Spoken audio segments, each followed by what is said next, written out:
Le chapitre 41 de la Genèse marque un tournant majeur dans la vie de Joseph, mettant en lumière son don d'interprétation des rêves et sa montée en puissance en Égypte.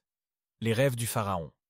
Le Pharaon d'Égypte a des rêves étranges et troublants, mais aucun des sages de l'Égypte ne peut les interpréter.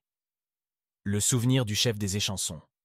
À ce moment, le chef des échansons se souvient de Joseph, qui avait interprété son rêve en prison. Joseph devant le Pharaon. Joseph est amené devant le Pharaon pour interpréter ses rêves. Le Pharaon rêve de 7 vaches grasses dévorées par 7 vaches maigres, et de 7 épis pleins dévorés par 7 épis maigres. L'interprétation de Joseph. Joseph explique que les rêves prédisent 7 années d'abondance suivies de 7 années de famine. Il conseille au Pharaon de stocker des réserves pendant les années d'abondance pour faire face à la famine à venir. La promotion de Joseph. Impressionné par la sagesse de Joseph, le Pharaon le nomme gouverneur d'Égypte, lui confiant la responsabilité de gérer les stocks alimentaires. Le mariage et les enfants de Joseph. Joseph se marie et a 2 fils, Manassé et Éphraïm, pendant les années d'abondance. La famine commence. Comme prédit, les années d'abondance sont suivies par une famine sévère qui touche toute la région, y compris Canaan.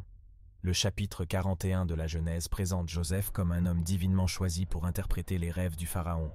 Sa sagesse lui vaut la confiance du Pharaon et le place à une position élevée en Égypte.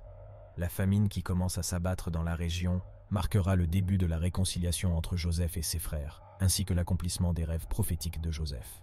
Si vous avez apprécié ce court résumé, n'hésitez pas à vous abonner à la chaîne.